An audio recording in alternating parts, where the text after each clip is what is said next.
everybody, and welcome back to my channel. In this video, I thought I would take you through how I'm going to change my life in 2025, or at least how I'm hoping to change my life in 2025. I don't know about you guys, but last year sucked. Halfway through the year, I got some news that was earth-shattering, and it kind of caused a lot of stuff to be summoned to the surface from the innards of my body and in my brain. I hit rock bottom. I don't know if you've ever been there, but it's not a very comfortable place to be. It's a little bit depressing. I gained a lot of weight, I hated my job, and I wanted to die, straight up.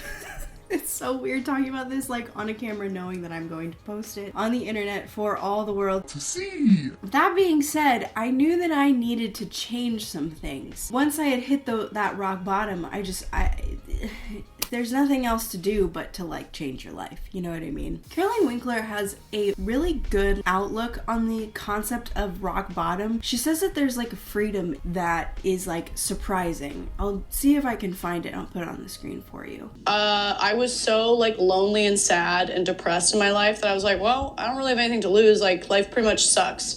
That's why I really believe in hitting rock bottom. Don't aim for rock bottom, but if you wake up and you find you're at rock bottom, sky's the limit.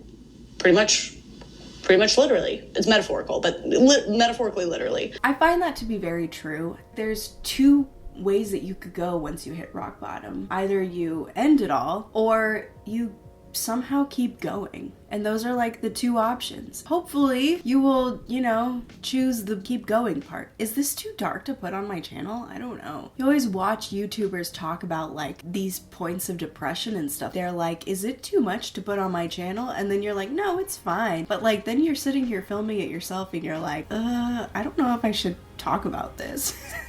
That being said, I'm still here today. Praise the Lord. Praise the Lord, literally. That is the only reason that I am still alive, is Jesus Christ of Nazareth. Let me tell you what. I knew I needed to make some changes, and that's what I started to do. So I'm going to share with you what I have done to change my life already. Kitty cat, you're interrupting me. Hi, princess. Ooh, that was a good one. Yeah, baby. You want to sit here while I film this video? You'll be a good present company. Yeah, you lay right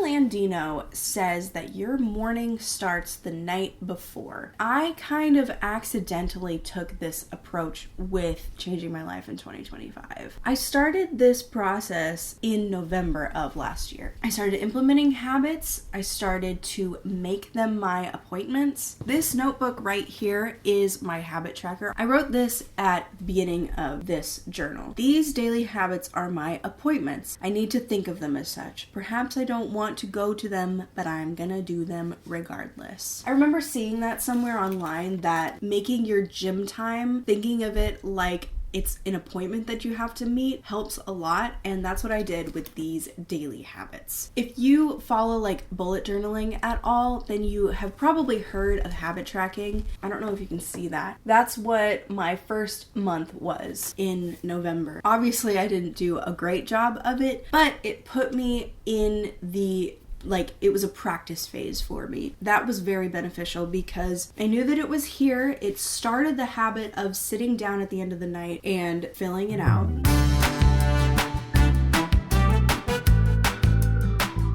A very big thing that I started doing was having a nightly reset.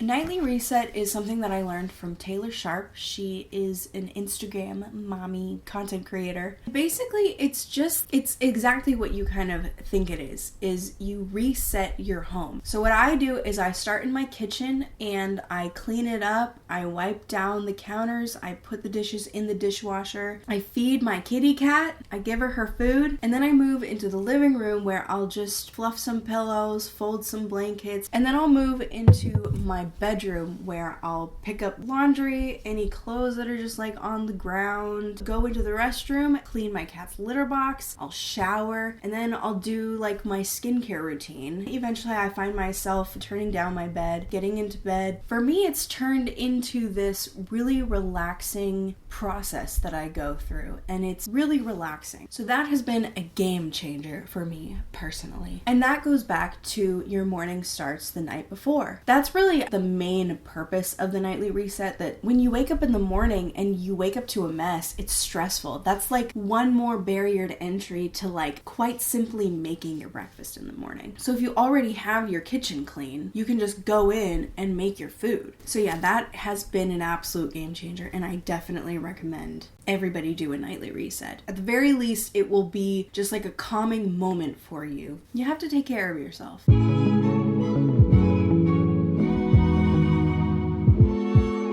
I know that there are some people that have like acquired eating disorders or something from counting calories, but if you're anything like me and you hate details, counting calories is not your friend because you don't want to count calories. The idea of counting every little minuscule thing that I put into my mouth and counting the caloric intake of that specific item was an absolute nightmare to me for years, literally. That's why it's taken me so long to actually get myself to count my calories. I don't want to take the time to do that. But you know what? I started doing it, and it's made a big difference.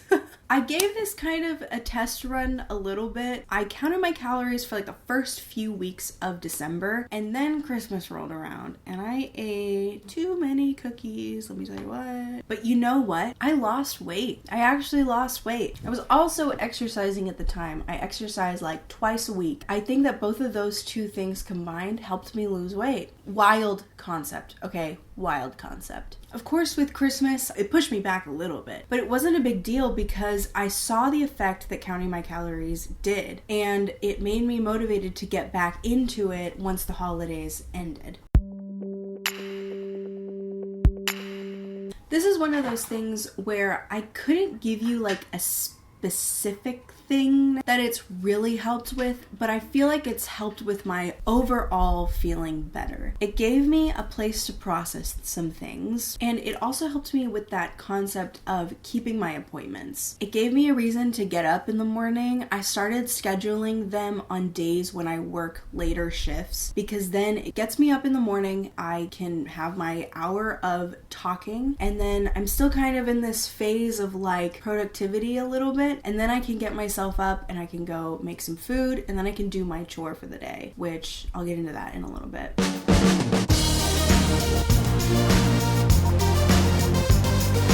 I'm not sure what book it is, but there is a book that my mom talked about a long time ago that basically gave this principle that was like, you need to assign one chore to each day. And I'd always had that in my mind, but I was never able to implement it until now, and it has been a game changer. I know it's really popular on TikTok and stuff to be doing these like Sunday resets and whatnot, where they deep clean their apartments and stuff. I love the idea of that. I feel like that works for some people to be able to have one day where they just clean everything. But for me, I work a retail job and my schedule is random every week, and I literally am incapable of doing that.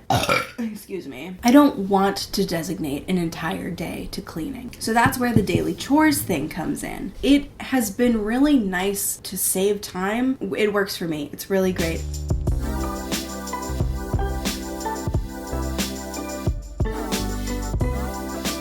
Another thing that I did was I moved my furniture around to spice things up a little bit. I kind of decluttered. That was a big thing that I did at the beginning of the year, was decluttering really my entire apartment, and I reorganized everything. And again, keeping my space clean was immensely important in this juncture. Another thing that I did this year was I set some reasonable and attainable goals for myself. This is my commonplace notebook, and in here I wrote down all of my goals. Here on this page I have my trackable goals, and then I have some very important goals and some general goals that I want to keep in mind for this year. So I have 4 big main goals. First one is I want to read 1 book per month. The second is I want to upload 1 video per month, which I've already failed because I didn't upload in January. It's okay, it's not the end of the world. And I also want to try 1 new baked good recipe every month. The fourth one is that I want to produce 3 different songs from my album. The very important goals, I want to keep tracking my habits. I also want to lose 30 pounds. I didn't know if I was going to disclose that, but 30 pounds, whatever. I really want to let my yes be yes and my no be no. I also want to try and socialize a little bit more. I want to say yes to more socializing opportunities. It's good to say yes to your socializing, and it's good to say yes and follow through with when you say yes to something, because then you're a better friend and you're a better acquaintance to people. And then I have other smaller goals. I want to prioritize saving, not spending. I want to do more writing, do some portrait photography, learn some Spanish, and maybe get a second cat. We'll see about that last one.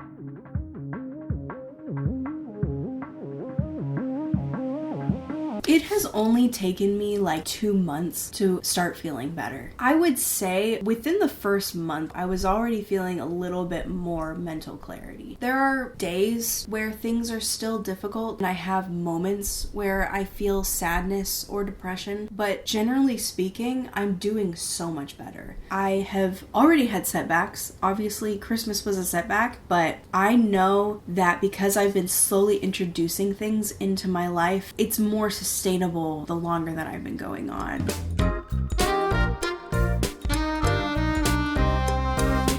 So here are some things to keep in mind for you, the viewer. It's going to take some time for certain things to click for you. If you are anything like me, sometimes it quite honestly just takes something in your brain to click for you to finally get yourself to do something. Some of these tips and tricks I've known for years, many, many years, and I've never been able to implement them for some reason until random brain click. That's the only way that I can describe it. I remember seeing something recently about 27 to 29-year-old brain shift. I definitely feel like I have experienced that. And sometimes that's what it takes to get you to need a routine, need organization in your life. It's okay if your life is a mess for a little bit. It is a work in progress. Don't beat yourself up. Have some grace with yourself. That's a difficult lesson to learn, but once you know how to have grace with yourself, it's easier. If this video somehow finds an audience, please share a goal of yours for this year, for 2025. It doesn't have to be anything crazy. It could be little, it could be small. I wrote here big or large. That's the same thing. It could be little, it could be small. I don't know what I was thinking when I made that outline. Take heart, my friends. Life is difficult for everybody, and sometimes it feels like there's no point, but I'm sure that there is a point somewhere. Even if that point is something as little as having a little kitty cat and taking care of her. What you doing, baby? Yeah? Yeah. Yeah. Anyway, I hope this video finds you well, and if it doesn't find you well, I hope that you can take some tips and tricks and make your life well. That was kind of the whole point of this video. I hope you enjoyed it. I hope you gleaned some information from it. Make sure to follow me on all of my social medias. I'll put a link in the description, as well as all of the other random references that I have to things that are kind of helping me out a little bit. I hope you have a great day. Fare thee well, my friends. Baby! Yeah. Anyway, have a good day, friends. Goodbye.